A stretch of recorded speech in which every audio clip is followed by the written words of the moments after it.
every band has their peak of like people go to your shows, they buy your record because they almost feel like because of the climate, you're a popular band at the time, they almost have to be there. Fans that we have now have a greater appreciation for like our emotion that we put forth, the actual music, like legitimately like care. Like I get that energy like when I go on stage, and that's the energy I feel from the crowd. Use EMG pickups because they help you get the heaviest tone possible. Head over to emgpickups.com and use my promo code HEAVY at checkout and get 15% off. And then once you write the heaviest song of all time, head over to distrokid.com/VIP/Garza and save 30% off your membership to get all your songs on all streaming platforms. And now to the heaviest podcast of all time.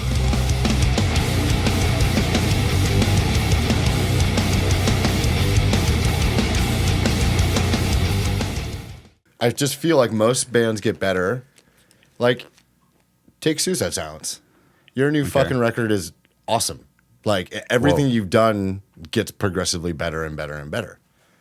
Thanks, Brandon. You know, but I mean, it's the truth. I mean, like, that's crazy. And it's like, I feel the same thing for like our band is that we just get better as we go because we love writing music together. We kind of know what we're about. We know where to test it. We know where to like kind of sort of like take those like not risks, but like where to progress in our music. You know what I mean?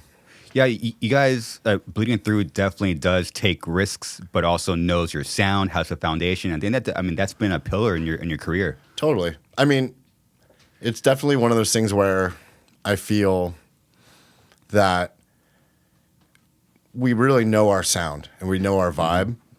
And I don't feel like we've ever done anything that's like so like off the wall that'd be like almost like a try hard type movement or type move with our recordings. I feel like we always kind of keep it in the pocket and do what we would do and feel that we do well and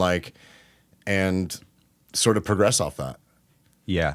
Isn't that trip that like you're well into your career?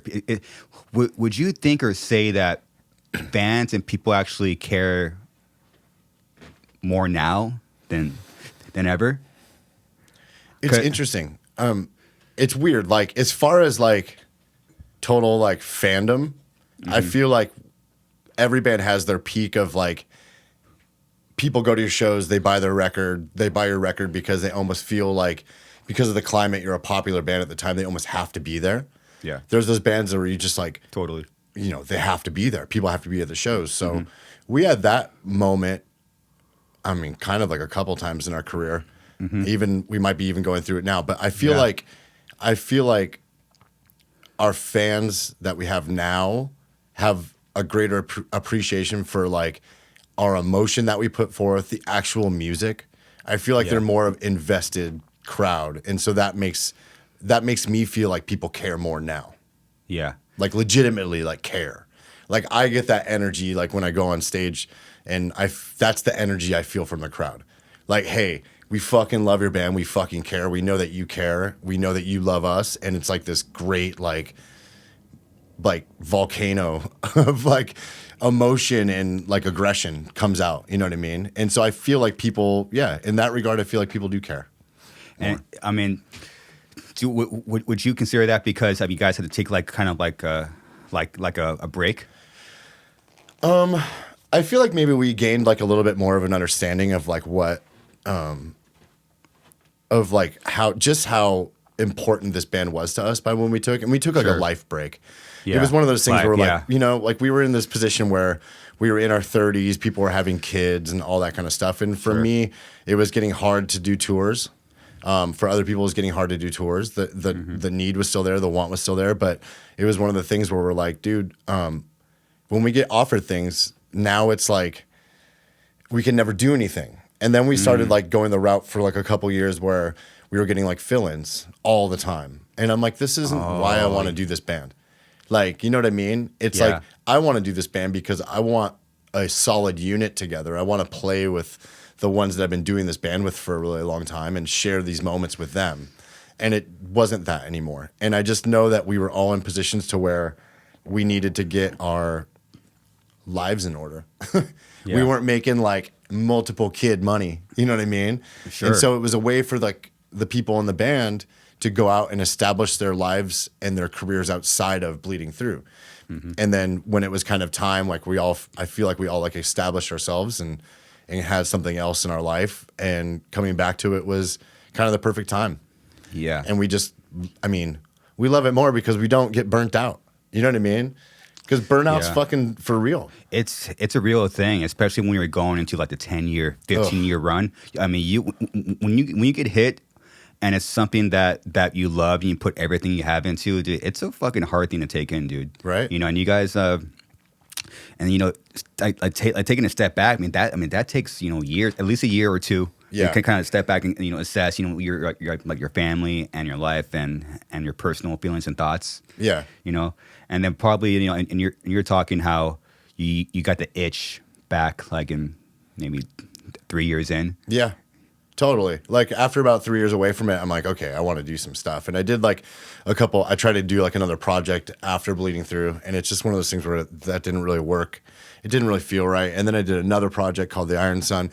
And that started to have a little bit of legs. We played shows and put out a record and all this kind of stuff. But it just wasn't the same. Like Bleeding Through is like my heart. Like those people are my family and I love them to death. I have more of a connection with the people in my band, even like the new members of my band. Like it's just it's a strong kind of connection where I feel like if I'm going to play music, I want to play it with them. That's why we struggled. That's why we went through all the years of doing what we had to do and whatever the fuck we did. Like that's we went through all of that shit together, and those are the people I want to share those moments with on stage. So I kind of just decided if I'm going to play music, it has to be this. And luckily, they were all in this agreement that it was time to kind of come back and do it. And then COVID fucking hit. Oh my goodness. And it's like, then after that, I'm like, dude, like, I don't really know if I don't know if people are going to want to play anymore. Like, I don't know where their lives are at, where they've moved on, their current situations. And it was like, I'm kind of lucked out. I feel like everybody was in the same position as me, where we're like desperately like needing this part of our life back again. And it was one of those moments where members are telling me like, I will do this as long as you want to do this. And to get that kind of recommitment to the band was like super overwhelming. It was like, I was like, and they said that to me, like, you played So What Festival, and that was the first show back after COVID. And it was like, to hear that come from like members of my band at that moment, I was like, all right, like, okay. That is so like refreshing to hear. Totally. Especially when we're doing it for such a long time, you get like these doubts of the fact that your band is staying with you, They're my heart, man. Like for real. Like it's like what, Derek's been in the band for since 2001 or 2? Yeah, 2001. That's crazy. I didn't know this so recently, but he came from Cast in Stone. Yeah, dude. Remember that band? That band was cool as hell. Dude. That band was fucking sick. Man, here's the story of that. So I'm on tour. Bleeding Through starts. We're off to the races. We put out a record on a like an independent label. I guess they're all independent. What am I talking about? Before we signed to Interscope or something, right? Like, they're all fucking independent labels. Yeah. So like it's like we put out a record on Prime Directive Records. It was a friend of ours that was like, hey, let me put out a record. And we're like, fuck, all right. And like when Bleeding Through first started, like that was it. If we put out a record, cool. Like we did it. We kind of didn't really have intentions to really like play shows. Then we started playing shows, and like a lot of shows, and it kind of started happening. It felt like it was. I mean, happening was like, oh, there was like 30 people at our shows. Like it's happening, right? But again, like I talked about like the emotion. I felt something different from the crowd. I'm like, this is going to mean something to people. Yeah. And so I'm on tour with 18 Visions, and we set this winter tour together. And we play one show in Salt Lake City, and we try to drive to Colorado, I believe, the next day. Our van just done once we get to Wyoming. So we're stranded in Wyoming for a couple days. And I'm like already at like just bummed out. I'm like, fuck, this whole tour is fucked. We can't rent a van. Back then it was hard to rent a van. You know what I mean? And it was like they wouldn't let you fucking even drive out of state. So it was like you'd have to, it's just so many hoops to jump through, right? Yeah. That's nuts. That's kind of crazy. And I remember just being defeated from that, going back to Salt Lake, having to wait for them to fix our van so we could drive home. And I remember getting a call from our guitar player at the time, Scott, and he's like, hey, Troy, who was our drummer at the time, is quitting, and I'm like, fuck. And it's like I didn't know any other drummers around that time that could play like him, like because we were playing a lot of blast beats, and he was just another level of a creature of a drummer, and because God told him to quit. And I'm like, cool, whatever. Like, he was very religious, and he's a man with faith, and I get it. Like, if that's what God is telling you that maybe something like that needs to happen in your life, that's fine. So we were like, fuck, like, is our band done? Like, we thought the band was just done. We're like, okay, well, we tried. And then sorry, this is taking a long time. No. But anyway, Derek, Scott's like, why don't we try out Derek from Cast in Stone? And I'm like, sure, why not, right? And I knew Derek from Cast in Stone and stuff, but I knew he couldn't do it. Really? Yeah, I knew he couldn't do it. I'm like, this dude's not going to be able to play. So we had a couple practices, and it went okay. And then we played like a show, and the show was like a small show in Redlands, and it went okay. And then after that, like, I feel like he had a moment where he just dedicated himself to it. And that was like a big moment for him, because like then we started practicing it. I'm like, all right, this dude can do this now. Like, he just pushed himself in a way to drum like we needed, like blast beats. Like, every motherfucker now can play blast beats. Back then, if you could find a dude that could play solid blast beats, you're the fucking greatest drummer ever. Or double bass, like, forget it. No one could play double bass. You know what I mean? Like, it was just like, it was one of those things. Like, you find one of those dudes, you hold on to one of those dudes. Now it's like dudes are just like, like, just it's fucking nuts. And so Derek fucking stepped up, and he fucking did it, man. And I love and I think his drumming style is part of the thing of Bleeding Through. It's a very raw, aggressive, it is almost like hardcore thrash metal kind of feel, Yeah, it maintains that OC, i.e. hardcore kind of attitude vibe. But yeah, I guess he dedicated himself to, I guess, blasting. Yeah, dude, he did. Because as an outsider, you hear Portrait, you're like, oh, that drummer is fucking sick. Yeah, totally. But he worked hard to do that, man. Like, and I forever give him props. And even like him coming back after all of this time off from COVID and just jumping into it, like, I think he's drumming the best that he's ever drummed. Like, it's fucking awesome. It's crazy. He dedicated himself, and there's Derek, handsome man. Yeah, dude, he's awesome. And a lifelong partner. Yeah, dude. And brother and bandmate. Absolutely. Yeah, dude. I love him. I mean, dude, we're talking like 2001. Like, you're not gonna find a drummer that's ripping doing blast beats and breakdowns. I was like, you're not gonna find that guy. The only thing you could do is like kind of like scour like the death metal scene in the area and they can't slam. No, they might be able to play blast beats, but they can't play breakdown. You know what I mean? That's true, man. It's very true. All these bands now have it so good. I'm just joking. Dude, drummers. But drummers are out there now. I mean, they're still scarce, but there's dudes that will, like, you could find out of the woodwork. You know what I mean? Yeah. Fuck. Yeah, fuck. Yeah, you wanted to find that charismatic woman or front man. So when you found that, you're like, oh shit, I'm fucking sick. And then, like, guitar players kind of be sick but not sick. I mean, you had to have a great singer and a great drummer. Yeah. And those two were damn near like impossible to find. See, and if a guitar player back then, if they weren't much on stage for as far as like performance, they just had to be techie. They had to have like some weird setup where people are like, oh my God, look at all those. What do those knobs do? Like what? Like one of those just like techie guys. You know what I mean? Wow. Now everybody just rips. Like they just do. Everyone's just ripping. Yeah, seriously. And that makes me want to rip. Yeah, totally. It's cool. It's cool to get like a fire underneath your ass. Totally. It's nice. I still get that. I still do too, man. Like I like to stay really current with music that I'm trying to listen to, especially in our genre or whatever the fuck. And it's like I want to see what's out there. Yeah. It not for like the fact of like, oh, we need to be better this band. It's not that. It's more just like what's going to inspire me now. Sure. You know? And just so people that are listening, watching can make, I really want to lay down the foundation, Brandon. Like you are a pillar, and you helped inspire so many bands, and basically help create metalcore, hardcore, deathcore, what we hear now.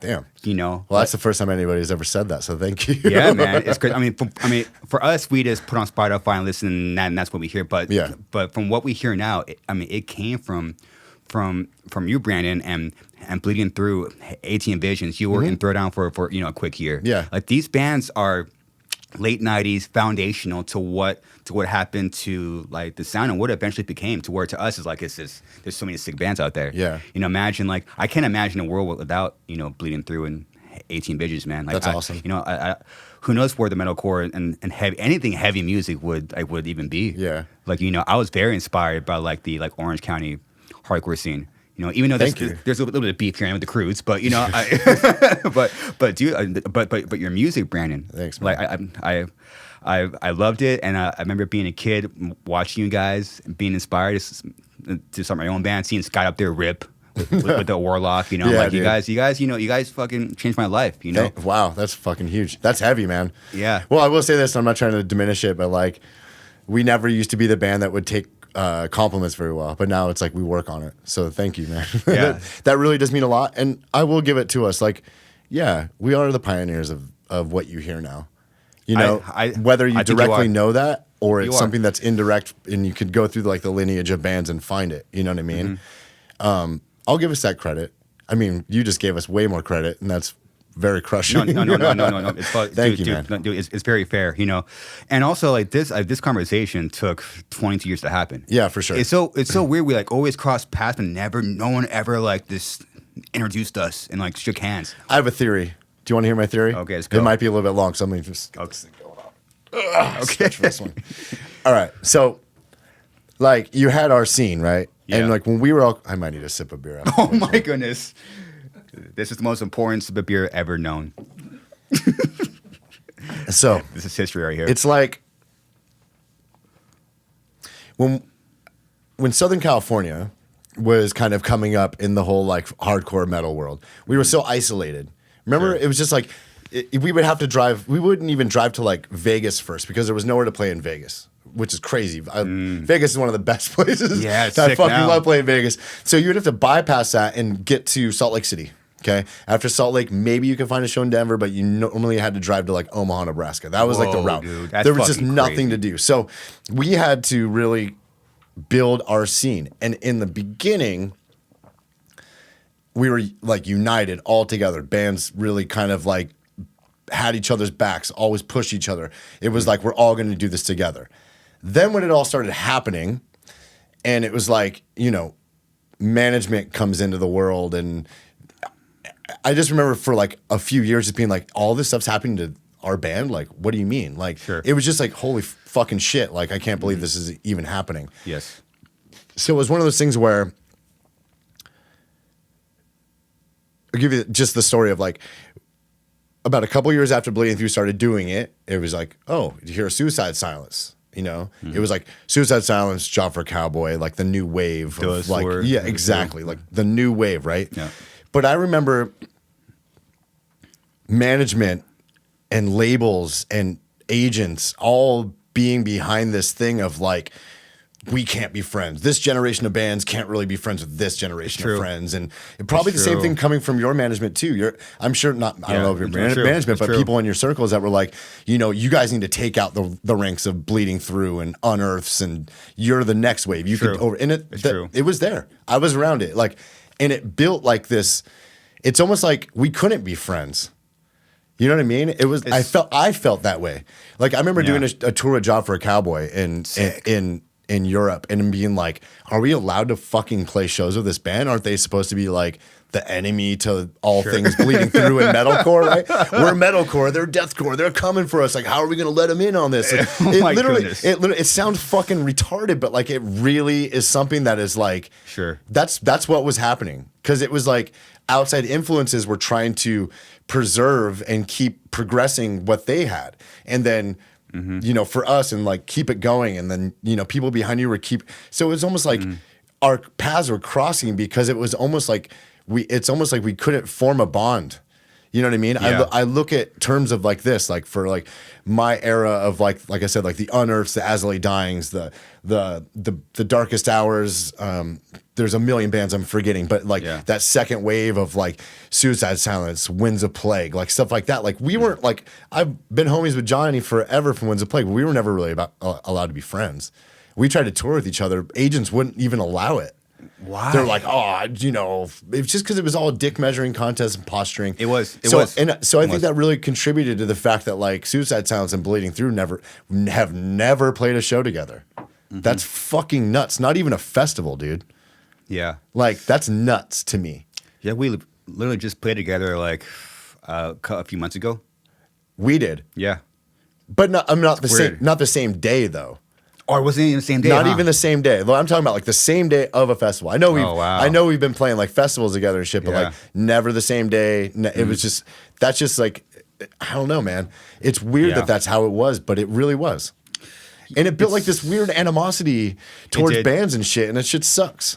It did. I had to really reevaluate how, because I have like this mixed thing. You know, I'm glad that you opened up. I wasn't planning to go into this, but I had this kind of mixed love and hate with the Orange County hardcore scene, because I grew up, I loved it. Brandon, I loved you. I love Keith, James Hart. You know, I grew up, you know, looking up to you guys, and then like, it sounds silly, but like I would be in the pit and like your friends would always try to like, you know, jump me and shit. Yeah. And then like there was that, and then like there's like this, again, I don't know what it was. It was like a disconnect, but not really, because Suicide Silence was just starting to like once the wheels start turning, like you're in a different world. Totally. And like you're just a dumb kid that's trying to like process what the hell is going on. And you know what? And you guys were going through the same shit. Totally. And like, we were off to the races, so we didn't even know what was really behind us.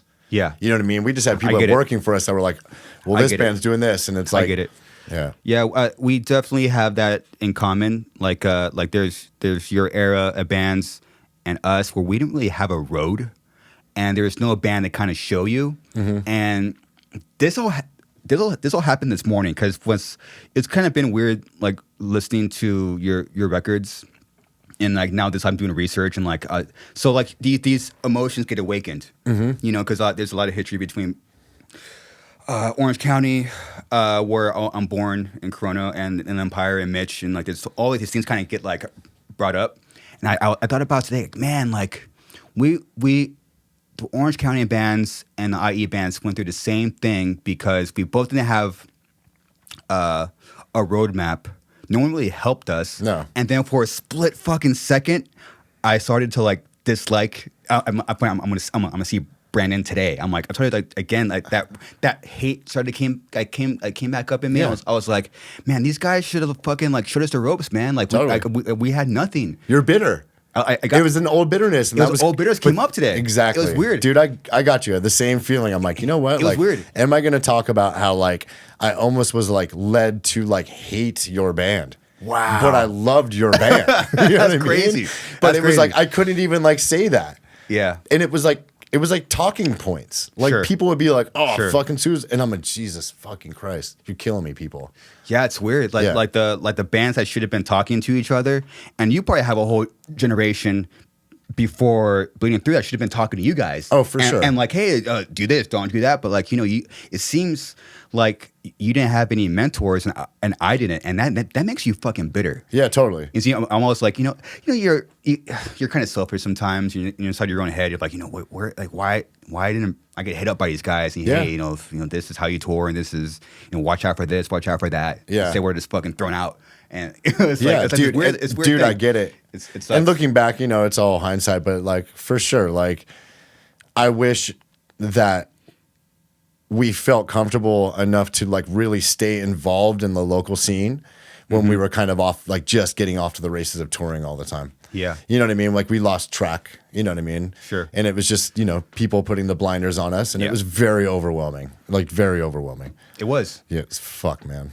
Yeah, because your core is like, you know, you came from like deep down you're like a hardcore band. Yeah. Same like, you know, you'll disagree what we are, but we are, you know, we came up in the hardcore scene. We are a hardcore band at heart. If your ethics and your beliefs and sort of what you're doing with your moral compass of being in a band, it can be from like the hardcore scene. You know what I mean? Sure. And that's not a bad thing. Yeah. That because you'll maintain a certain level of like being humble.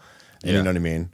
Yeah. And then when you come from that, and then all of a sudden, you know, like you're now it's not like, oh, we're just gonna play a show down the street anymore. Now it's like, oh, now you're trying to tour nationally. Now you're trying to get signed. Now you're trying to. Just like you're in like this whirlwind, and you're just young, trying to process your own shit. You know, it's unfortunately, you know, I think we might both be in the same boat. It's just with age. It's age. Sucks. I wish it wasn't like that, dude. I mean, but it sucks. But you know what? That's back then. It makes for a really good story. It does. And we're here now. We're homies, and we're good. Yeah, I'm glad. I'm glad you feel like the same way. Like, dude, this, you know, this unnecessary bitterness. It was a weight, and it's like, for me, I'm one of these people that like tries to take on all the weight myself. Fuck it. I don't want my band to feel it. I'll take this on, right? Yeah. And I just felt like that weight of like, here comes these fucking bands. Your band's gonna get erased, right? Like, and I'm just like, dude, these bands are so much better than us, though. No, like, fuck. No, listen. No. I mean, I think a lot of like the second wave of bands are better than a lot of like our era of bands. That's why they're around more. I don't know personally, but anyway, I don't agree with that. I think that's just. I don't want to see perspective, but I think I was listening to like like your records and. Dust to Ashes, which needs to be on Spotify. What the fuck's going on with that? I don't really own the masters. That label Prime Directive does, and I don't know why they don't put it on there. Why not? I don't know. It's dumb. That's what I'm saying. I'm on YouTube. I want my music EQ on. Right? I'm in the gym. I need my EQ on to fucking get sucked in. There's some fucking rad songs on that record. That whole record is fucking insane. It's dude. cool. And I listened to some. Damn, like it made me feel like. It makes you feel like yourself. Does that make any sense? It does make sense. And Brandon, I was curious. Like, you had like a few years. You joined 18 Visions in '97. Yeah, and then literally it seems like you went back to back, and then like '98 to '99, you joined Throwdown. Yeah, you dropped the record Beyond Repair. Beyond Repair, yeah. 18 Visions drops a record that same year, and then that same year, Bleeding Through started. Yeah. What? I played. What were you doing? Dude, I don't know, man. Like there were certain shows we played where like all three. I never left the stage for like three bands, and even like the first time Bleeding Through ever went out anywhere outside. Like, well, we did some like California, like Nevada, Idaho shows, but we never like went really east, and we went with 18 Visions for a couple weeks, and I remember like doing double duty every night, and it's crazy. Double, triple. I just like it's like that's just like I don't know. That was awesome. What a great time. Brandon, do you realize what a special time you were involved in? I think I do. I actually do. I don't know. It's a very like, special time. I honestly man. think like I look back and I'm like touring without phones, which is sick, fucking crazy. MapQuest, road atlases. You know what I mean? Attaboy. Calling people at payphones and being like, and calling the promoter like the day of the show to make sure the show is still happening and to get directions. Okay. That's insane. We would literally drive to the city that we were playing, stop at a payphone, call the promoter and be like, can I have directions? Here's where I'm at, whatever. I mean, floor shows. You name it. That was awesome. And then to kind of go from there to like where it went. Like I always say, like we went from like just saying to ourselves, like, hey, let's hopefully we get to like play shows and tour, and then all of a sudden we're on like Headbangers Ball. Like that's weird to me. Weird. That's fucking weird. I never thought that would happen ever. You know, I used to tape Headbangers Ball when I was like a kid. You know what I mean? To be on that, like, so it's like, it was a fucking wild ass ride, man. So when since we're talking about '97.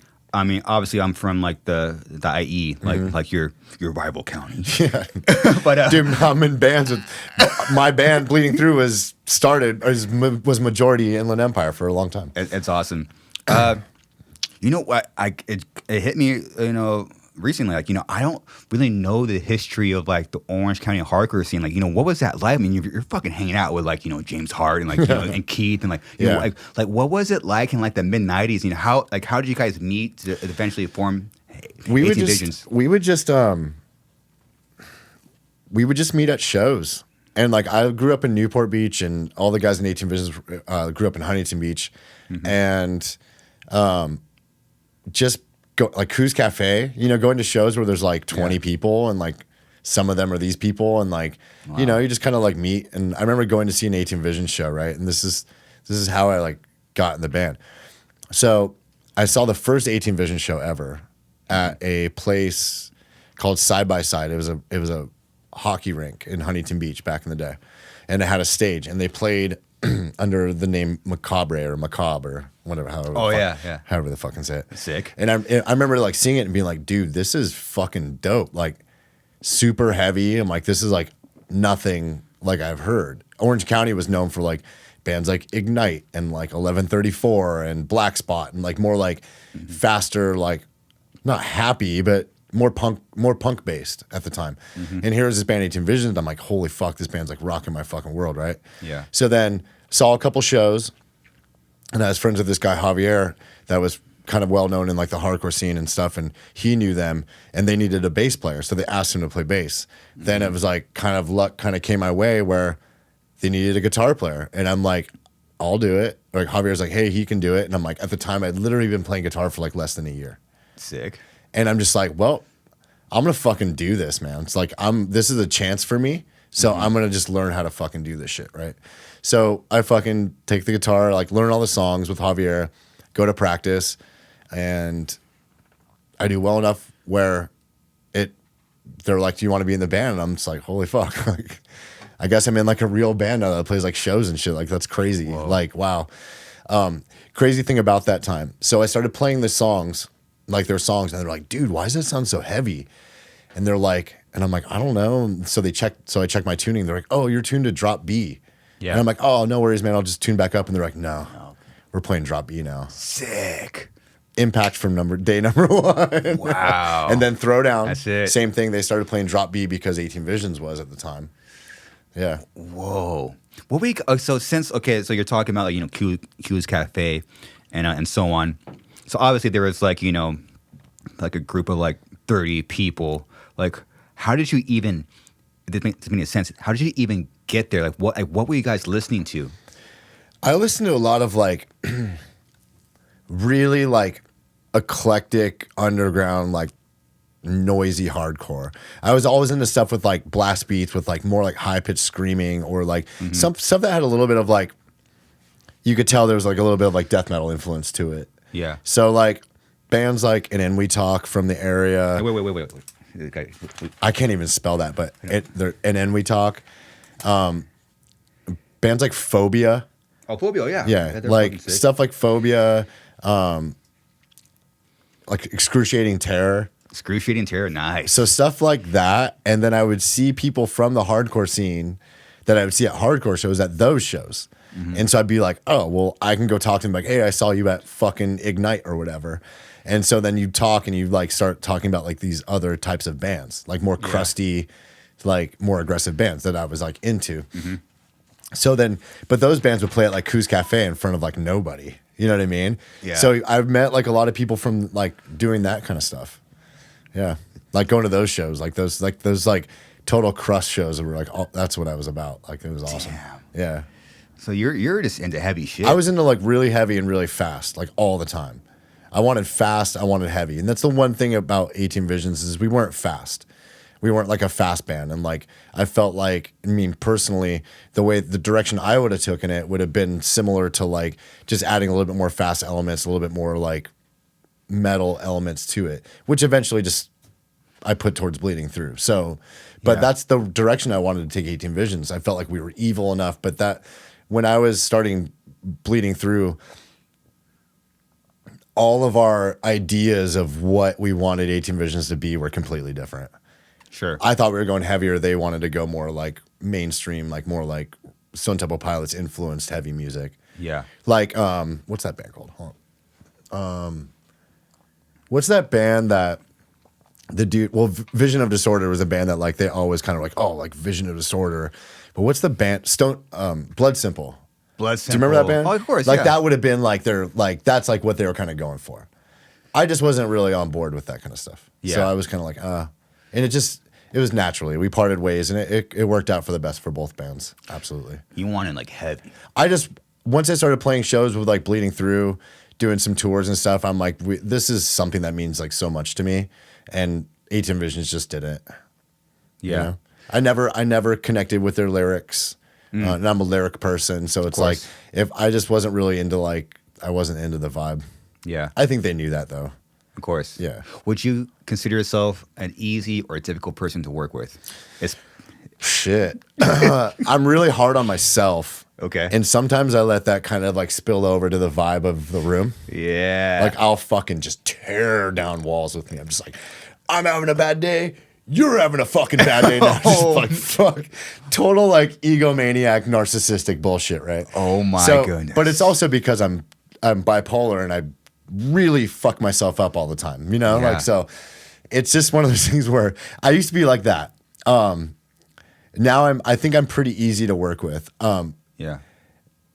Constructive criticism is there for like a reason. And if I've started realizing just don't get so attached to certain things. It's for the better of like everything. You know what I mean? Mm-hmm. So I think I'm pretty easy to work with now.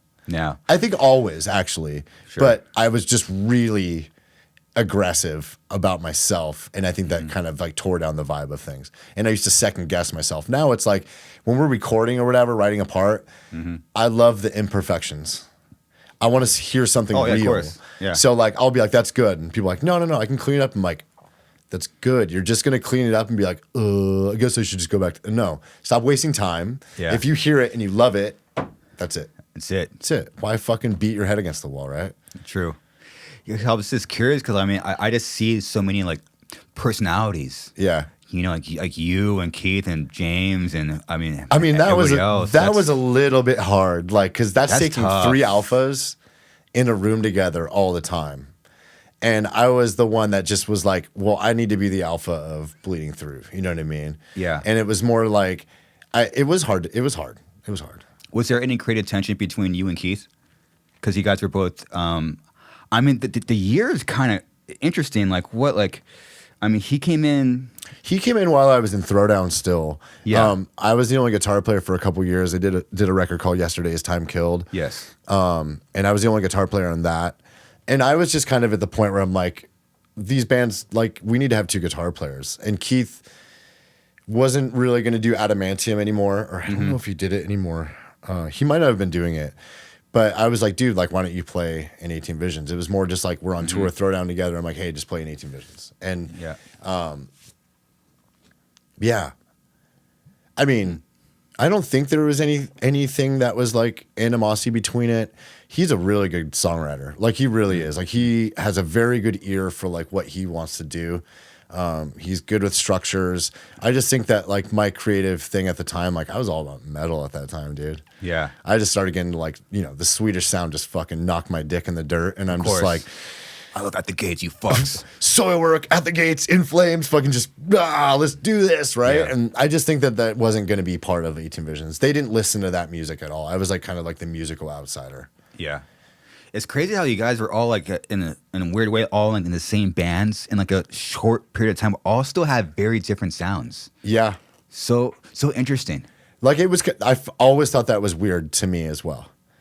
And I always thought that and it wasn't just different sounds. It was like radically different sounds. It was 3 different genres coming out of like the same group of people. That's kind of so crazy. Weird. That's so nuts. I mean, eventually like you guys all went off and did like your own bands and had like even went away further. Yeah. But still it has that thing. Yeah. You know? The special sauce. Yeah, that special sauce. That special sauce that I put on my shit. You know? I was listening to Throwdown, I was listening to Bleeding Through, I was just all that shit, dude. It was awesome. It was special. It was really cool going to the East Coast back in those times. I remember the first time I went on tour with Throwdown, it was 99 maybe. Summer 99. Wow. 19. Look at those dudes. Oh, I'm right there. 18 Visions is definitely the most handsome band from Orange County. Handsome could be. Yeah, look at those dudes. They're studs. And you all started your own trends. It's weird. Every band started their own trend. Man. We all had some questionable hairstyles for sure. But now it's normal. Now it is normal. Okay. Okay, go back. Okay, let's real quick about the haircuts. Okay. Real quick about the haircuts. Okay. We can talk about haircuts now that I have no hair. I didn't even on purpose, Brandon. I swear. But, I get it, guys. I get it. Thank God I'm fucking pretty. Okay, I mean, but obviously this is normal now. But back then, like, where did all these bands get this style from? James. Like, for real. Like, he was our hairstylist. James and Javier. They both went to hair school to be hairstylists. Wow. And they would cut our hairs, and they would just they'd try new things, and they were on the cutting edge of like what trends were like really good, like, you know, fucking flat ironing your hair and shit. I remember going to the East Coast for some of the 18 Visions. It's like we used to get that kind of hate because of the way we looked. And it was funny because like we were probably the most fierce motherfuckers you could ever start a fight with because of like calling us names. Like, you don't want to start a fight with like James Hart and me. Yeah. Or any of those dudes. Yeah. And whatever like person we brought on tour with us, like, it's just, yeah, it was crazy back then. It was crazy. You guys are all brothers, huh? Yeah, just, like, we were super close. Even though we probably had that creative tension. Like, you guys, if one person fought, you probably. Oh, absolutely. You have each other's backs all the time, no matter what. What a time, man. Dude, for real. Holy moly. And like, you know, I was just, and I'll close off the 18 Bitches combo, but have you ever looked back on, like, you know, sometimes you come across these websites and they have like the genre next to a band and a record. I saw like the word deathcore put on, like, you know, yesterday is time killed. Yeah. How crazy. And this is 99. 99, yeah. It was heavy. Yeah. Heavy. And, you know, even you had your own style and you looked a certain way in the hairstyle, and James Hart is cutting your hair and shit. Yeah. And like, and being called F word. Yeah. Like, it was still like above and beyond heavy. Yeah. People don't really understand how heavy that band is. Still, I mean, even compare it to, like, you know, this day, I still go back to like, I'm like, to Bleeding Through and like those records. I'm like, oh my God, dude. I need to step up. I still do that. Well, you did. You stepped up. No. I try. I'm trying. You know, it's that creative part of your brain. You're just totally. Like, you fucking suck. You fucking suck. Yeah, but you don't. You're fucking great, man. But oh my goodness, dude. But you guys fucking. We did it. You guys did it, man. Okay, no more 18 Visions. Yeah, and then they wouldn't want me to talk about them anymore. Only because we got to get the history. Yeah, we got the good stuff out of the way. Yeah. Wait until the next episode. We're going to the flat Earth and the whole thing. But now we got to lay down the foundation, you know. And it seems like with the obviously there was creative tension, but however, like, I mean, you've been, you know, it seems like you're hard headed, but that helps you create Bleeding Through. Yeah. And now, I mean, how long you guys been in band? Like almost 24 years. 24 years. Yeah, 24 years now. Holy shit. You never did waver your sound. It was always that. We always had our bass, and it was always really hilarious to me when people would be like, "Hey, yeah, there's just more singing in it now." And I'm like, "Dude, we've literally, like, singing choruses like kind of what we did, yeah, like before a lot of people did it." You know what I mean? Like, I've even read interviews with Avenged Sevenfold where they're like, you know, those are friends of ours still, but they said like, "Dude, we started doing those things because of like Bleeding Through." You know, that's crazy to me. I mean, that was an interview from a long time ago, probably like 20 years ago. So, dude, that's a trip. I mean, that's like, but yeah, dude. I mean, that's why it's always like one of those things. And like, I always thought it was, you know, it went through a certain time of our band's kind of like that fork in the road moment where, you know, there's a lot of outside influences and labels, and, you know, we all saw Avenged Sevenfold take off, right? Those were our friends. We considered them our equals at the time. You know what I mean? And then all of a sudden it's like, boom, like, here we go. And it was like Atreyu was like right after that. And it was just like, holy fuck. So I think there was a lot of pressure for a lot of our bands to really like try to step up and maybe do something that wasn't us. So I always thought it was one thing. I just remember telling my band, like, because I heard some new 18 Vision stuff at the moment. And I'm just like, at that time, and I'm like, I never want to do something that completely our sound just changes. I just didn't. I told my band, we're never doing something like this. This is their way, and it's good. Yeah. And you know, hopefully this fucking works for them. You know what I mean? But this isn't going to be our path. We're not going to be like all of a sudden we're trying to be on active rock radio. We're a fucking heavy band. We have melody, we have emotion, and we are what we are. And let's always be what we are. You know what I mean? That was just like the approach I had. And it's like, we put out the truth, and the truth was like, you know, everyone said like, oh, this is like them trying to be this. And I'm like, dude, if you listen, how heavy is that record? Like, if you listen to that record, you're like, dude, this is the heaviest fucking record. You know what I mean?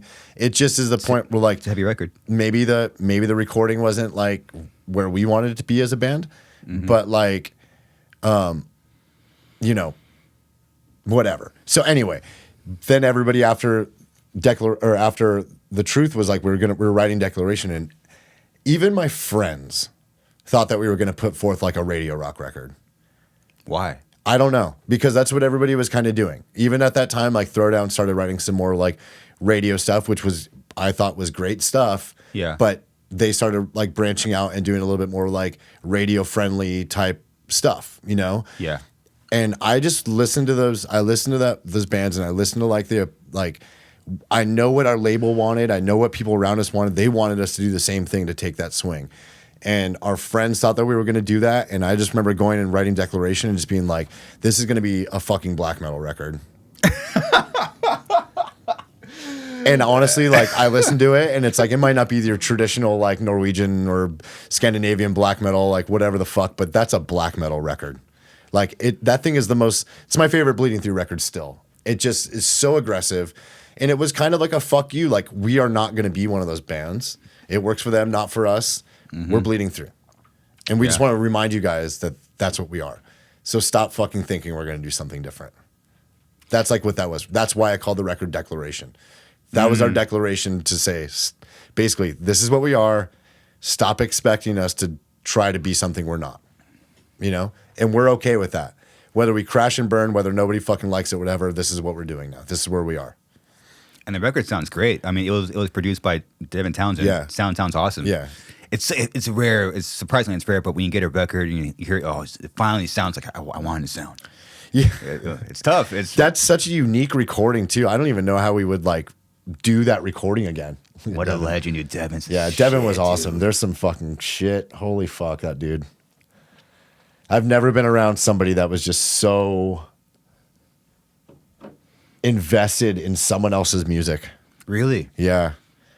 Like, he like puts himself in every project he does, like puts himself in it to the point where he almost like shares your stress and anxiety about it. Really? It's weird, yeah. But it's magnificent. That's a special guy right there. Yeah, he's great. Yeah, it's my favorite record right there. Sick. It sounds awesome. Yep. I felt bad for Bleeding Through because it always seemed like people were trying to make you something that you weren't, especially like, you know, like a Trust Kill or like a label. Like, you know, they're probably just waiting for you to drop. Why don't you guys sound like Kill Switch? Exactly. That must suck, dude. Yeah. Well, it's terrible. I think I told you. I don't know if I told you this story at Affliction, but when we gave Trust Kill, This Love, This is Murderous, we didn't hear back from them for a week. And I'm like, what the fuck? Like, why haven't we heard back from the label about what they think about this record that they're putting like all of this like stuff into, right? And I remember calling the label and being like, hey, so what'd you think? And he just goes, it's not what I thought it was going to sound like. And I'm all, okay. What did you think it was going to sound like? And they're like, we thought it'd be a little bit more on like the Kill Switch Engage like tip. And I'm just like, all right. It's their biggest selling fucking record. So fuck them. Dude, it sold like 125,000 fucking copies. That thing's insane. It's crazy. That's like, wow, cool. That's a lot. That's a lot. Yeah. And it was like, oh, why? It should have sounded like Kill Switch. I mean, maybe if it would have been like 300,000. Who fucking knows? But that's a lot of records, dude. But that's just like, you know, I feel like there's a lot of moments in our band's career where I feel like we were to the point where we have to. I wanted to always just be us. We always wanted to just be us. We could have easily kind of transformed into like what other people wanted us to be, you know? But that's just not that's not what we want. You guys always did it your own way. Yeah. What's that cover? So that's a pig heart It's a pig heart. Because it looks like it looks the most like a human heart. That's just like that's also a steak knife that I bought on the way to the shoot. Where'd you get it? Probably like IKEA or something. Oh my goodness. Yeah, for real. It's a great cover. Yeah, man. It's rare when like a white cover works. If you know white cover, it's dude, special, man. I remember when like we were talking to the company that did the cover, and they're like, we want to do this white cover with like a heart with like a knife through it with like blood, and I'm just like, white cover. I'm like, fuck, that's kind of weird, right? Mm-hmm. And we just did it, and it kind of worked. It's just like one of those things I kind of feel like just worked. Some things just work. Some things just fucking work, man. Dude, great record. I mean, your fucking what 2 biggest songs are on that record? Yeah, I mean that record. It was. I always try to say this, like, right time, right place. You know what I mean? Yeah. We didn't think anybody was gonna even like really like when Portrait came out and people started listening to it. We're like, okay. We didn't think anybody was gonna like it. It was just maybe like too aggressive, too metallic for like hard. Because we were still trying to impress like hardcore kids. Really, that's what because there really wasn't like a metalish kind of. There was, but not a big sound, like a big group of people. So we didn't know if people were gonna like be into this, and it was sort of. We put it out, and we just were like, "What's gonna sell this record is our live show, and the fact that we were gonna be able to connect with people." And we did Ozzfest, and that was just it. How was that? I mean, 04 Ozzfest was crazy. Hey Jay, pull up that lineup. Yeah, 2004. That was something that I'm really proud that we were a part of. Didn't Slipknot headline this? Slipknot headlined the second stage, the Hot Topic stage. Hatebreed was a direct support. And what's crazy about this is like Lamb of God was right before Hatebreed, and like they were still trying to carve out their whole deal. Really? Yeah. They crushed every day, but like they really weren't like the behemoth, you know. I mean, because like look at now, like now they would. I mean, arguably they might even play above Slipknot. That's an argument for another time. Oh my goodness! I love both bands to death, but yeah, like just to be a part of that like second stage, like the Atreyu, God Forbid, Every Time I Die, Darkest Hour, Devil Driver, like. Hey, Jay, go back. That lineup is just like, dude, like go to the far left. Unearth was on it. I think was Unearth on the first one. No, they weren't. Yes, they were. Yep. Unearth was on it. Like. And the thing is, I talk about this all the time for the bands that were on that. Like, it was like a capsule of time. Like that was such a groundbreaking Ozzfest because it was no longer like the. I don't even know bands from like that. It was no longer like the Evanescences of the world. Yeah. It was like what's the next thing, and it was like. It was just. That's a pretty heavy. Fuck yeah! Oh dude. My goodness! Yeah. I mean, if you're just listening, the second stage. It's a Slipknot, Hatebreed, Lamb of God, Atreyu, Every Time I Die, Lacuna Coil, Bleeding Through, obviously, Unearth, God Forbid, and the main stage. Yeah, Black Label Society, Super Joint Ritual, Demon Boy Gear, Slayer, Judas Priest, Ozzy Osbourne.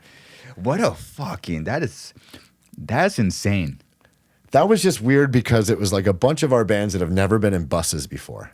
Oh my God. And we all had to be in buses because the touring was insane. The drives were insane. You can't do it in a van. And I just remember like, it was like metal summer camp, dude. Yeah. It became to a point where like almost the shows were just like another part of it. It was just like, all right, we're going to roll up, we're going to fucking barbecue, we're going to fuck around all day, we're just going to ride bikes and be idiots. Like literally we're just idiots all day. I would steal golf carts every day.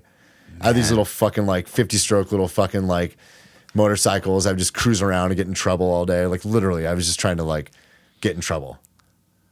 You have 20 minutes to play. After 20 minutes, you're fucking bored as shit because you don't want to see any of these bands anymore. After like fucking 3 weeks, you're like, okay, same set, same thing. Of course. It was fucking crazy, dude. That's a really special lineup to be a part of, man. I really do think it's special. And I think it was something that like, I look at it and I'm just like, I'm so happy that we were a part of that. To go from Coos Cafe. Yeah, dude. To Ozzfest.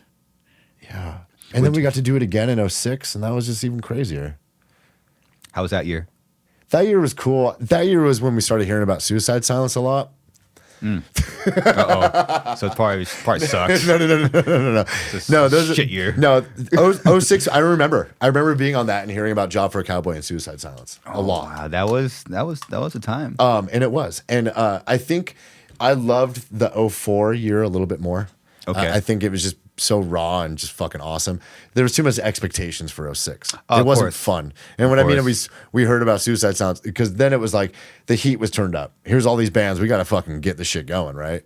That's so bizarre. That lineup is fucking great. I mean, you look at that. Atreyu again, Unearth. We were one of the headliners of the second stage. But then you have A Life Once Lost, Strapping Young Lad, The Red Chord, Full Blown Chaos, heavy. Walls of Jericho, All That Remains Between the Buried and Me. That's a fucking wow. That's pretty stacky. Okay, so if you're Ozzfest, why don't you fucking do it again? Like, what are you waiting for? Yeah, all you need to do is get all of those bands and shit sells the fuck out. Like, yeah, Jesus. Yep, that's a pretty that's an intense lineup. Oh my goodness. Wow, how was just curious, more so like the 04 era, like what was like the competition like? Was it like did you have your combination of unhealthy but healthy competition? Some bands were different. I think the competition was on starting in 04.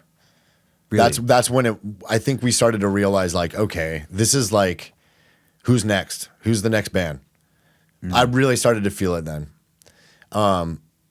And then the next couple years after that, like we still toured with a lot of those bands still, and it was still fun. But I really, one of the biggest regrets I ever have of like being in a band and doing this like fucking gift that we get to do is taking part, not like actively, but accepting the stress that other people were putting on us of like competition and well, this band drew 537 people. Well, this band drew 539, so they should play after. And this band sold this many records, and I'm just like, holy fuck. And I was all about it. I got sucked into that, and I was just like a fucking like trading. It was like trading baseball cards, dude. I'm just like, you know what I mean? And it's like, dude, I'm so bummed that I got into that because it fucking ruined a lot of years for me. Did it really? Yeah, man. Because you start looking at your friends as like fucking enemies. Yeah. You know what I mean? Yeah. And it really starts to fuck with you, man.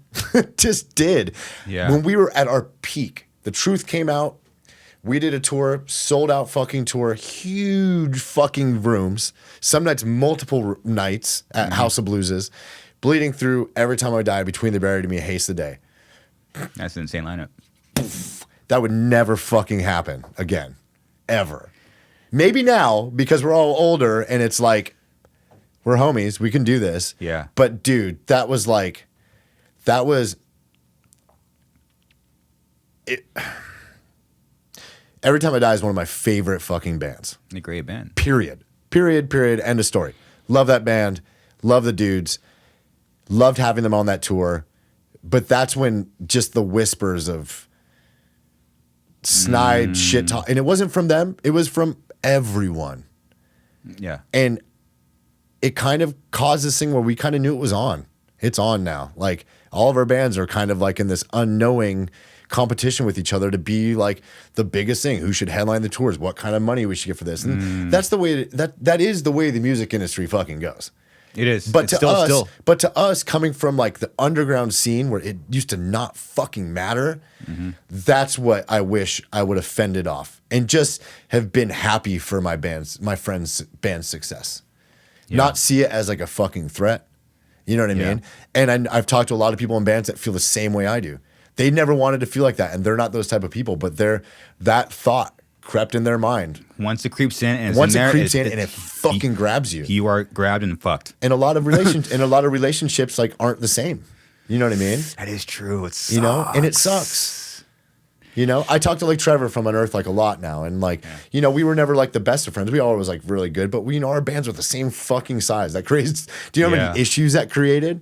Like, seriously, my goodness. For no reason. Our bands loved each other.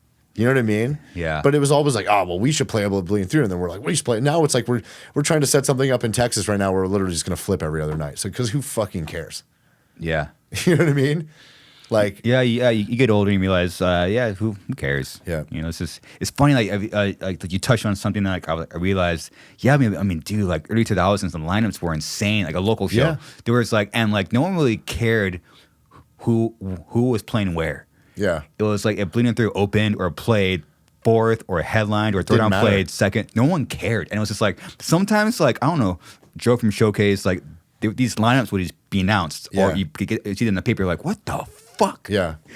Like, this is like, how do you cannot do that at all? I mean, you can't. The first full US tour we ever did was us, Every Time I Die, and Norma Jean. And we just took sections where we headlined. I'm like, it's just so communist of us, but it worked out really well. Like, it just was like, we all had the same. We all got the same. Yeah. But I guess now Sure. But we were also like 20 years old. Idiots. And also not fucking relying on it for anything other than a good time. Yeah. You know? I guess with hindsight, I mean, Brandan, you have you're a pillar in a genre, help create basically bands, and I am one of them.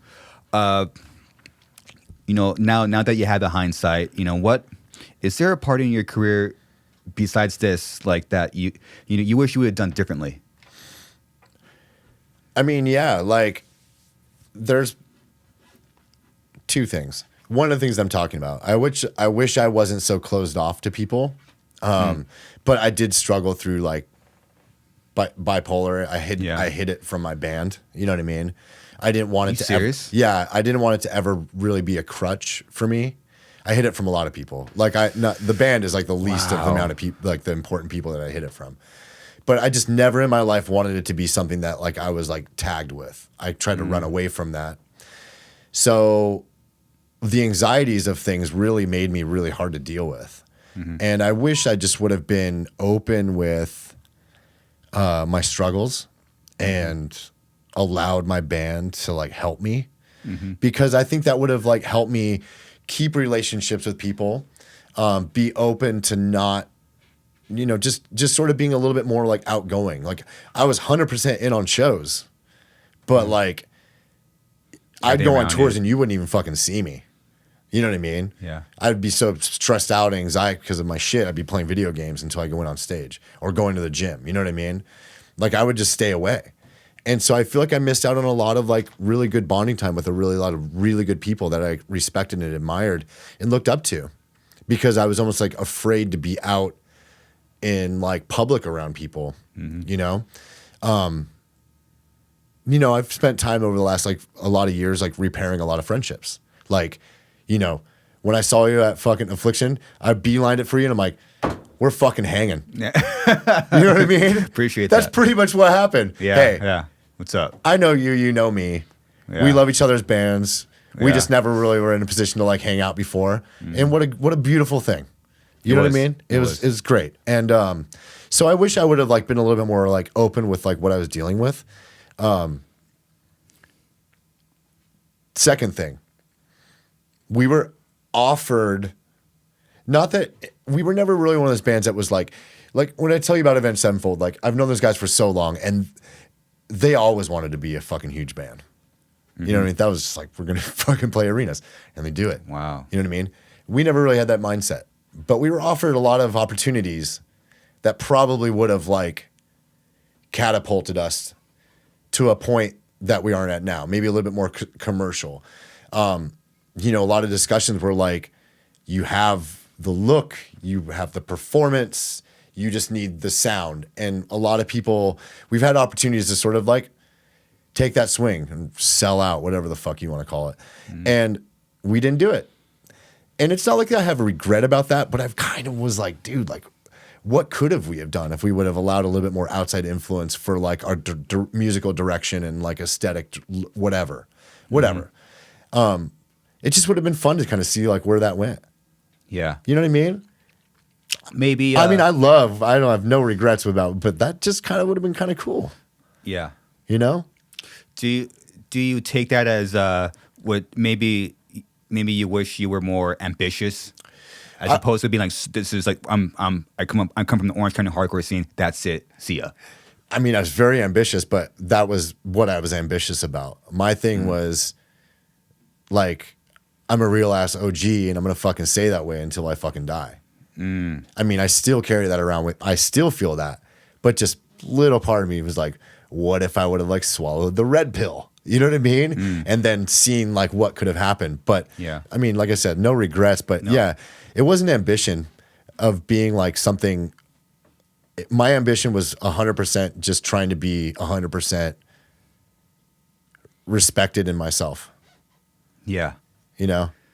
Yeah, you want to know that it was you. Yeah. You know? I also never wanted to look back and be like, damn, remember when we did that fucking thing and it just kind of like, you know what I mean? Like, and it fucking flopped. Jesus Christ. You would have had a fucking career. Oh, I mean, and I know so many bands that are like, you know, they run away from like certain records, and that's fine. That's fine. Sure. You know? Sure. But fuck. Yeah. What was that like? I mean, you were like, obviously you were talking about the Avenged guys, which I mean, they seem like sweethearts. They're the best. I think I recall you talking about, you had a conversation with Matt, and I think they just signed with Warner. And he said, I think it was similar to what we were just talking about. Like, you know, he said a thought process he had, and you're like, I never thought that in my fucking life. Yeah, I was working out with him at 24 Hour Fitness. He's like, bro, like we just got signed to Warner Brothers. That's insane. I'm all, what? You fucking for real? Like, wow. Like, insane. Congratulations. Like, holy fuck, you did it.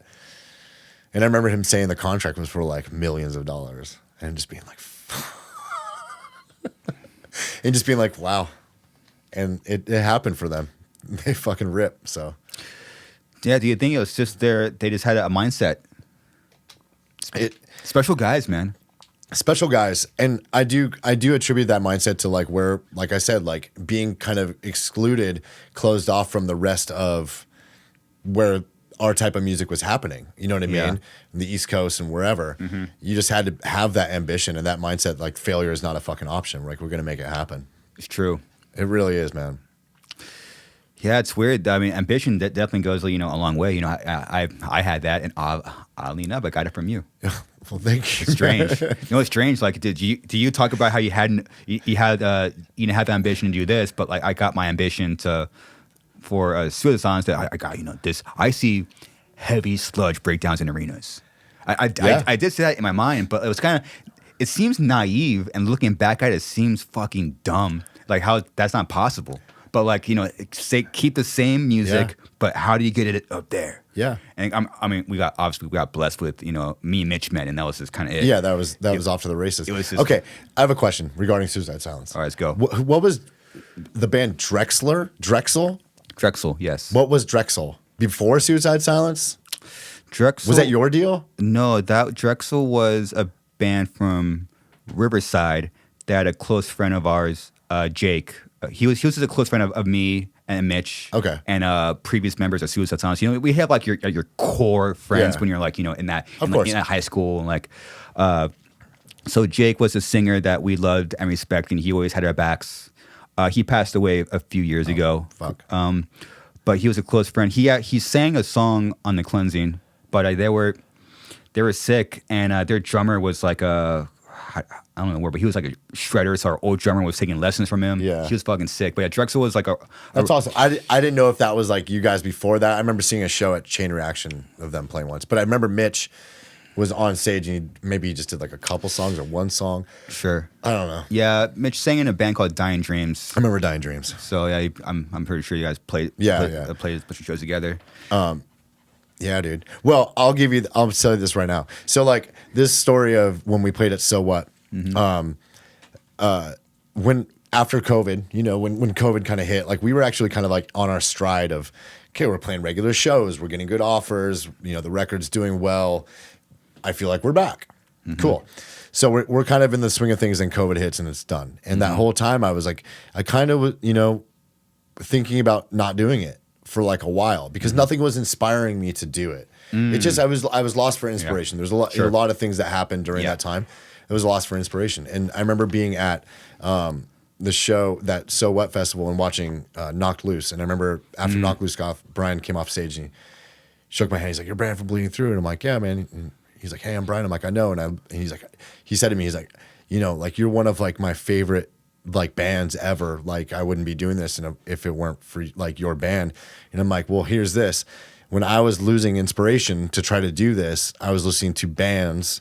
There's a few records that like I was listening to, and I'm like, and yours was one of them. So I'm like, right back at you, dude. Like you made it possible for this band to kind of come back.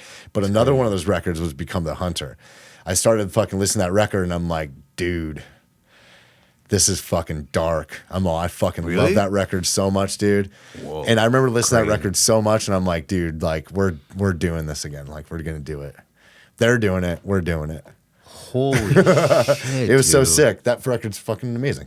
It's amazing.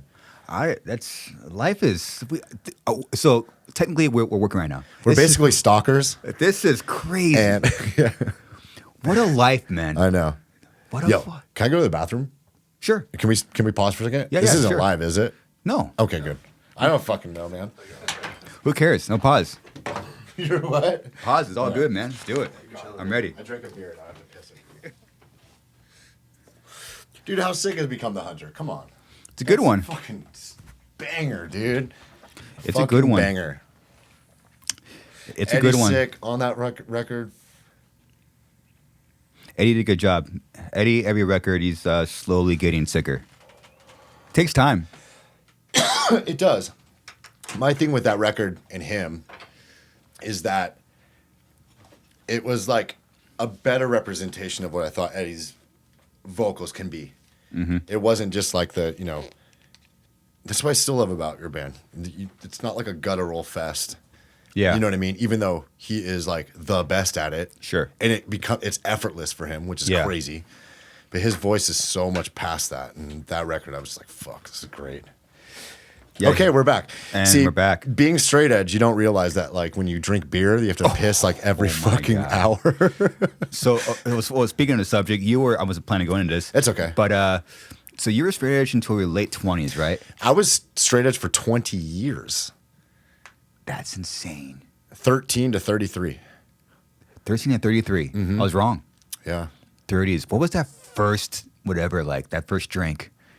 And then why? It was just one thing that like I just found myself like not really kind of like being into. Sure. And I'm like one of these people that like I'm not gonna fake something. Mm-hmm. It was like, okay, if I'm at a different place in my life, which I was, I was with a new with my wife at the time, and or my wife now, but she didn't even know what straight edge was when we first met.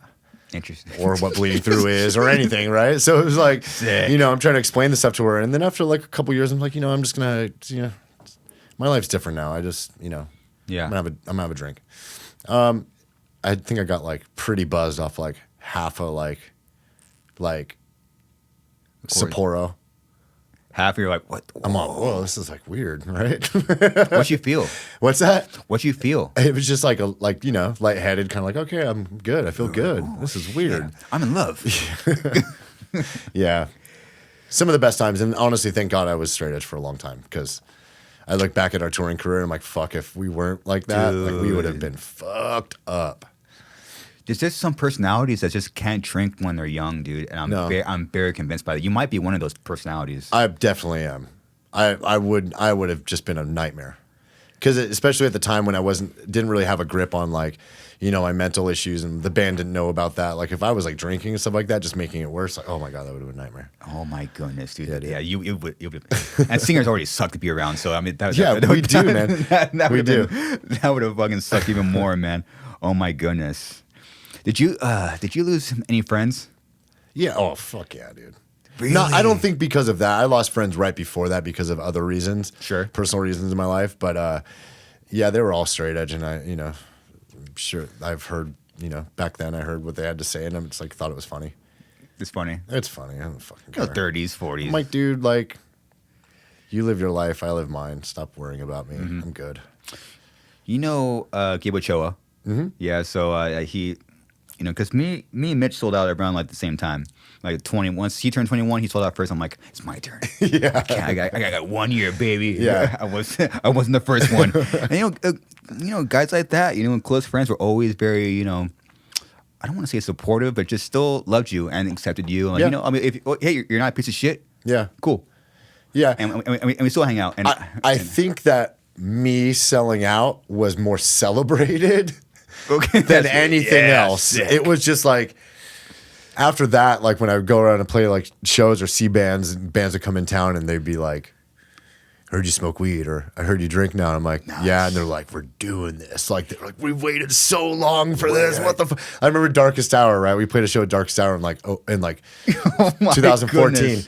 And they ran up to me as soon as we showed up to the venue that we were playing with them. And they're like, is it true? And I'm just like, what true? And they're like, you're not straight edge anymore? I'm like, no. And they're like, we need this. Let's go. Let's go to our bus right now. We need this. We need this right now. We've been waiting for this for such a long... Because, that other than... I think Darkest Hour and Hatebreed are the two bands that we've toured with the most, probably, as a band. So they both heavy drinking bands. Hatebreed used to be a heavy drinking band. They're pretty tame now. Yeah, of course. Yeah, they're good. They're good. I'm pretty sure back in the day... Back in the day, it was a little fucking sketchy. Dude, I gotta say, man, like, just... Obviously, we just... we literally hung out for the first time like a month ago. Yeah. And it was, it's one of those moments, I get better with age where like I kind of like to stop the moment in time. You're like, this is my life right now. Yeah. I'm drinking with Brandan Schieppati. Yeah. It's like, what the fuck? It was so cool. I mean, we were drinking champagne. Yeah. It was so cool, man. Could that conversation happen if we weren't drinking? I don't know. And I think it could have, but it wouldn't have been as fun. It was fun. It was fun. It was fun, dude. I mean, you get older, obviously. You learn. You know how to be. You just let it go a little bit. You know what I mean? So you're a little bit more open. At least for me, I know that every substance will affect another person so differently, and that's what I come to realize. Whether it be weed or alcohol or straight edge, I mean, you name it. Like, it just affects people. Each person so differently. For me, alcohol, I drink it. I like to think that I am responsible. I found my balance, and like, it was. I'll not drink all week, and then when I'm out to a show, and I see, I see Brandan Schieppati. Yeah. we're gonna drink champagne, and we're gonna have a good time. Yeah. I go up into the office, or I go up in one of the offices, and I look in one of the refrigerators. I'm like, oh, there's champagne. We'll just drink this. That's fucking what a great time. That's one of those moments in my life where like, this is my life. I'm fucking stoked. You know what? I find myself saying that a lot more now, and I'm so glad that I do. Like, I really take everything in. You should. And we are so, like, even just being here right now and you doing this, it's like, look at your life. Like, this is fucking amazing. Like, people would kill for this. Like, playing a show still. Like, what an honor it is. Like, it really is. Like, and I didn't see that for a long time. You know what I mean? And I think a lot of bands never actually really see it that way anymore, because they get caught in the fucking circle of it, whatever the fuck they're going through. But like, every night that we play a show, I just take it in, and I try to talk to my band and like really just be like, look at what we get to do. Like, look at this tonight. It's like our night. Yeah. Like, we are the fucking kings of the fucking castle. Yeah, and that castle might be a fucking 300 cap, really shitty club, but we're the fucking kings of this right now. Like, right now, like, we are at the top of what exactly we want to do right now. And then you throw down. And how the fuck could it, like, how could you not be into it at that point? You know what I mean? Yeah. Just a great opportunity all the time. Yep. Well, speaking of that, like, can we talk about us being jaded? Sure. So when the first first of all, I had to start a podcast to hang out with you. So there's that. Let's just get the honesty out. Okay, get it. One of the first people I hit up to be on this thing was Brandan, and he didn't reply to my Instagram DM. Way too cool for you, dude. What the fuck were you doing, dude? I was heartbroken. Like, fuck this guy. Was that during COVID? It was. Okay. It was. Yeah. Yeah, it was. I got weird. I got very like, I and I'm not saying this is like the reason, but I probably just didn't even like. Sure. I wasn't even like, to me, it was like, Bleeding Through's done, everything's done. Like, I was tripping, you know what I mean? So it was like, and you had a double whammy because, I mean, you're an owner and a founder of Rise Above Fitness. Yes. And that must have been like a double whammy for you because you lose, essentially lose the band and your gym. I lose the two things that I love. And that are my jobs. That sucks, dude. What and the fuck? And it sucked. So I was in a really weird spot. So when people were like hitting me up to do things like that, like, I just wasn't even like acknowledging it. Man. I wish I would have, but I mean, things happen for a reason. This is probably a way cooler interview now. It is now. Now it is. You know what I mean? Dude, what is that? Because obviously, all we have is stories to watch and see. But like, you know, we see like the horror stories of like, you know, like a gym owner. I'm seeing an interview and like he's like, my gym's shutting down. What do you do? Like, what was that? What is that really like? I remember when it first happened. It's almost like I didn't feel like it was real. I'm like, what do you mean? They're telling us to like leave and like shut our doors until like further notice. Like what? Mm-hmm. And then it was kind of like this thing where I almost like didn't take it seriously. And I was like, all right, well, whatever. I guess we don't need to go to work. I'm fucking burnt the fuck out. So who cares? And at the time I was really burnt out on it. Yeah. But to see like all the hard work be just like shut down, I was just like, I can't accept this. So we shut down for like a little bit, and then I stayed open speakeasy style. Like I just was like, okay, I'm not going to promote we're open, but I'm going to reach out to members and say, if you want to come here, we have certain safety protocols you got to follow. These are the rules here, and we maintain staying open, but we weren't able to operate how we normally operate, and I lost like 50% of my like business. Dude. And so that's not just going to come back overnight. Like that's like it's still like a grind. Really? Yeah. I mean, essentially, how long was the gym open until you guys got shut down? Well, we stayed open at first, like right away. We're going to stay open until they shut us down. So then they shut us down. Then I think we were closed for about a month. But during that month, it was like the amount of memberships cancellations. Like people were freaking out trying to hold on to whatever they could. You know what I mean? So that's what really like killed us. That's all that needed. It could have been shut down for like a week, and we would have been fucked. And it's just. Life presents these things to you, and you're either going to be a hard motherfucker and take care of yourself and like get through, or you're not. Like really, like life is that simple. You're going to fight through adversity, and you're going to fight for what's yours. And I think that I learned that through music, of having like this fucking wave of like everything with your band. Like, are we done? No, we're not. Are we done? Or no, we're not. Do people care? People care. Like, do people still care? It's like, if you don't know how to ride that wave, you just got to get off your board. And I feel like for me, I learned how to like persevere through like the shutdown of like the fitness world and still figure out a way to like build the company during that time. And because I'm like, I'm not quitting on this. Like, forget it. Like, I put so much into this. Like, no way. And you've been so independent, it's like almost your whole life. Yeah, pretty much. Pretty much. To me, it's like goes hand in hand with like music. Yeah. I feel like it was my mental release before I could go on stage and really grasp the fact that I'm in like at a tour and like have to be this person. And it was just, it just really walked hand in hand. When did you open up the gym and why? I think like around like 2009, 2010, I was like at a point where I think I was done with bleeding through. I think I was just like, that was such a weird time where like the older bands like us were kind of just being like forgotten about, and it was like really hard to keep doing it. And even though I felt like we were putting out rad music, I feel like people just didn't give a fuck, right? Yeah. And it was almost like we talk about the waves, and I felt like for me, I'm like, maybe this wave is a little bit too like heavy and I need to just jump off. And the stress was there, and I'm just like, fuck. So I'm like, what am I gonna do like after bleeding through? I need to start thinking of that. If I'm thinking this way about bleeding through, and trust me, like I look back and I love the fact that led me to my gym, but I hate the fact that I ever thought that way about my band, that I was done. I'll never be done with it, ever. Like I was just that willing. I was that willing and that fucked up to like just do that. So I was like, well, I want to build like a gym culture, like play heavy music, like people like me like go and work out, and like people that ask me for like fitness advice just on the road. And every tour we went on, I'd do like workouts in the parking lots and have bands that were on the tour with us like work out with me, and then they would talk to me about what they could do at home to stay in shape. And I saw it actually like impacting like people's lives. And I'd see them next time on tour, they'd be like in shape, like, yo, thanks, man. I'm like, dude, there's something here. And like, I'm getting such good, like, I feel so good about this, right? Like, this is like my next calling. So in like 2000, and at that time, like I was interning under a trainer just to kind of learn stuff for my own personal knowledge. And then about 2009, I'm like, I think I'm going to do this. And so that kind of started, when I was home, I started like training people, built a clientele. And then around like 2011, I had this opportunity to, get a gym. I had a friend of mine who bought a gym from my old trainer and was like, would you be willing to buy this like pennies the dollar and take over this operation? And I'm like, dude, this is my chance. I got to do it. And it sucked. And it's like, we had to drop off this Parkway Drive tour in Australia. I'm like, and I told my band, and that's really what kind of did it. Holy fucking moly! I know, and it was like the venues were like 10,000 cap places. Holy, and I'm like, fuck. And it was like, it was one of those things where you guys did one over there. You know how it is. Insane.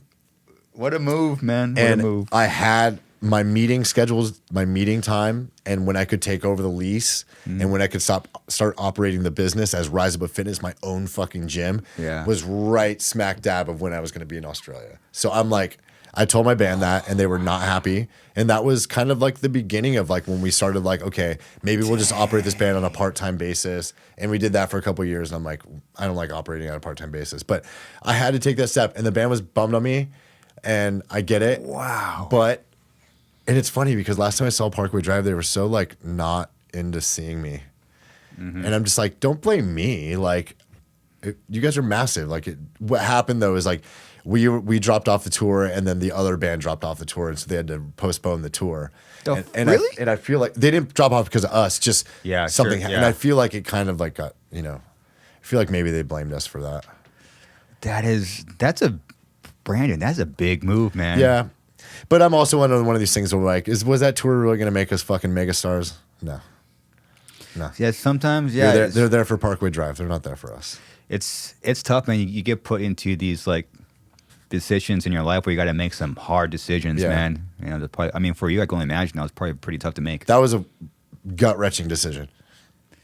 Because I'm like, Australia, we fucking love it there. It's one of our favorite places to play with the biggest band in Australia. Yeah. You know what I mean? And it was totally them, like, back in 2005, we went to Australia for the first time and did a headliner, and Parkway was our direct support. And it was their first full Australian tour. Really? And that was like their gift back to us. And we just said, nah. I know, I felt so bad. I love those dudes. It happens, dude. Don't hate me anymore, man. We're good. Dude, you guys are fucking great. Fuck, it happens. It sucks, dude. Like throughout your, I mean, we had, especially when we're talking like over a 20-year career, there's decisions come up, dude, and they're fucking tough, and they're damn near impossible to make. You have no one to call to fucking help you. Yeah. I mean, it was just one of those moments where I'm like, I could possibly set myself up for the next career of my life, or I could do this tour and just still try to do Bleeding Through and grind it out like that. I mean, what, this is 2011? Yeah. So you build up like your gym and clientele for 9 years. Yeah. That's a long time, man. Well, no, I mean it's going into its. Let's see. For COVID. Yeah.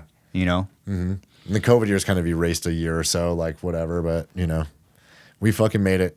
I'm just stoked that we fucking made it. Like that's great. I'm glad. Yeah. And we just have such great clientele, and I think that we really make an impact in the community, and I think that's the reason why we stuck there. It's different. It's not like any gym. Like there's a lot of gyms that play like, you go into and you hear like fucking heavy music and stuff, but it doesn't have like the authentic vibe of like, of course. You know what I mean? And I think the authenticity of it is really what keeps it like going. Yeah. Yeah, I got excited when I heard, man, Brandon plays like fucking heavy shit in there, dude. I want to see it. I want to hear it. It's fucking hilarious. I mean, I have clients that are like in their mid-60s, and like they'll come in and like Suicide Silence is playing. Oh my goodness, that's and you know what? Nuts. They've heard stuff like that for so long that they don't even like bat an eye at it anymore. They actually start listening to it. They're like, okay, this song's kind of cool. Oh my goodness. But it's like just like, well, like I don't know. Chelsea Grin will come on, and they're like, whoa, that's kind of aggressive. This is okay. Okay, nice. One of my clients said that he actually said it because he saw the meme, but I thought it was great from him. He's like, if cocaine was a band, it'd be Lorna Shore. Nice. And I'm like, a 67-year-old client of mine said that to me, and I'm like, wow. First off, you know who Lorna Shore is, of course. Secondly, the whole statement is just great to me. Yeah. And I'm like, third, you kind of have a point. Yeah. It kind of is.